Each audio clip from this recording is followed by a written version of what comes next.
Come on. It is question of the day time. It is question of the day time, and I'm busily flicking through my Bible trying to find answers right here because this is a big one. Okay, this one's coming from, I've forgotten his name, I'm so sorry. Was it Ian? I can't remember. No, it wasn't Ian, it was somebody else. Okay, I'm really sorry, I can't remember your name.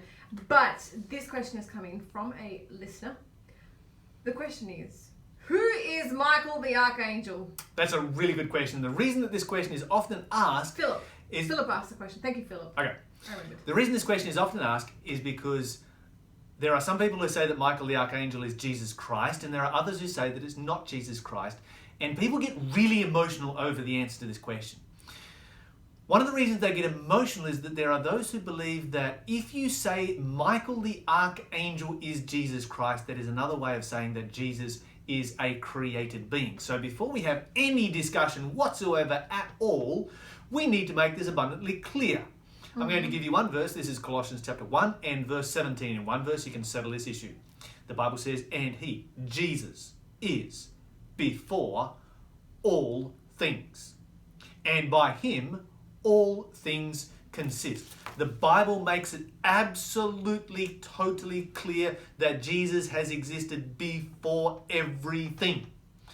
That means that Jesus has never had a beginning. That means that Jesus is sovereign God, ruler and creator of the universe, who has existed from eternity and will exist for eternity. Okay, so we're clear on that? Yes, sir. Good. I'm glad we're clear on that. The next thing we need to notice is this. The Bible says, well, in the Bible we have the word angel, which comes from the Greek word angelos, which means messenger. So this helps us to understand who the archangel or greatest messenger is. So the word angelos means messenger. Most of the time it's referring to a created being, an angel from heaven who is a messenger from heaven. Ministering spirits, the Bible describes them in Hebrews 1 verse 13. Not always. King David is referred to as an angel in the Bible. The Apostle Paul is referred to as an angel. And the reason that they are called an angel, your 7 angels to the 7 churches in Revelation chapter 1, the reason that they are called angels is that they are human beings, but they are a messenger.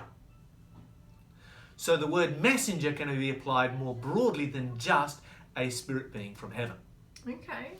Now, if we go back to Genesis chapter 48, and there are many similar passages to this, I'm just going to give you a few basic ones. In verse 16, the Bible says, the angel which redeemed me.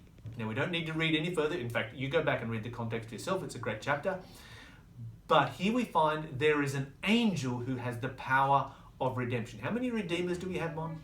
One. Just one. Yeah, one. Only Jesus Christ. He's the only person who gave his life for us. There is only one Redeemer. And his name is Jesus Christ. Therefore, we know that this one right here is Jesus Christ himself and is referred to as the angel.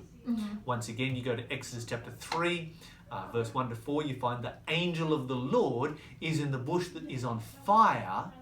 The angel of the Lord then proclaims himself as the great I am, the self-existent one, who Jesus then claims in John chapter 8 as being himself. Okay, so we find that there is no impediment to calling Jesus an angel. Calling Jesus an angel does not make him a created being. It makes him a messenger. That's all. It doesn't make him any less powerful. Doesn't make him any less powerful, doesn't make him any less God, doesn't diminish him in any way, shape or form. It simply shows another aspect of who he is. Like all of the names and titles that Jesus have, give you a different aspect as to who he is. Okay, so we've got that settled. Yep, settled. Good. All right, how are we doing for time? We've got a bit more left. Let's look at then what we know about Michael. And there are 2 key things that we know about Michael. Number 1 is that it is Michael who raises the dead. And number 2, it is Michael who is the general of the armies of heaven. Okay. So in Jude chapter 1, because there is only one chapter, and verse 7, we find this insightful little passage here speaking about Moses. We know Moses was resurrected because he was on the mountain of transfiguration. And it was Michael who contended with the devil about the body of Moses. And it was Michael who used the words, the Lord rebuke you.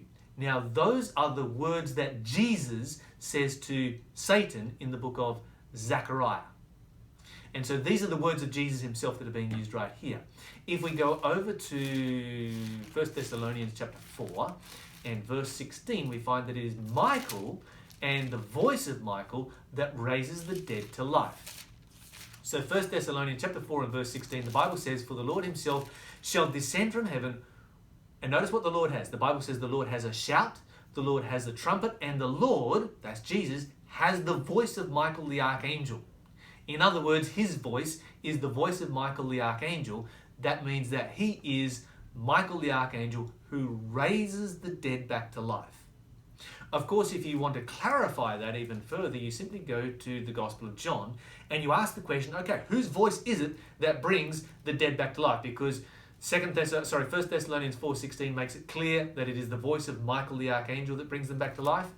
In John chapter 5 verse 28, "Marvel not at this, for the hour is coming in which all that are in the graves shall hear his," Jesus' voice, "and come out of the graves."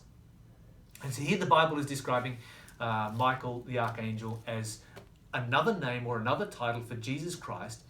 And I want you to think about this for a moment. If you are going to say, because the word arch means greatest, if you are going to say that there is somebody other than Jesus Christ who is Michael, then what you are saying is that there is someone other than Jesus Christ who is greater, a greater messenger than Jesus Christ. There is no greater messenger than Jesus Christ. No way. That's not that is diminishing to Jesus Christ to say that it is possible for anyone else to be Michael the archangel. Okay, so we've got a couple of other verses here we can look at. Revelation chapter 12 and verse 7. Revelation 12 and verse 7 tells us another aspect of who Michael is. So Revelation 12, verse 7, the Bible says, "There was war in heaven. Michael and his angels fought against the dragon, and the dragon fought and his angels and prevailed not." Notice who it is who expels Satan from heaven. It is Michael who does that, and God is the only one who has the authority to do so, and it is Michael who is leader of the angels of heaven. This is Jesus Christ. Very clearly. You see, if you go to the book of Joshua, just in case you need clarification on who this is that is throwing Satan out of heaven, this is not a created being that's throwing Satan out of heaven. This is God. Who is it who is general of the armies of heaven? In Joshua chapter 5 and verse 12 through 14 through 16, through 15, you have the story of Joshua who meets the general of God's army, and the general that Joshua meets is Jesus Christ himself. Everything that there is in the Bible points to Michael the archangel being another title, another name for who Jesus Christ is. We're going to move on. This is David Barnes.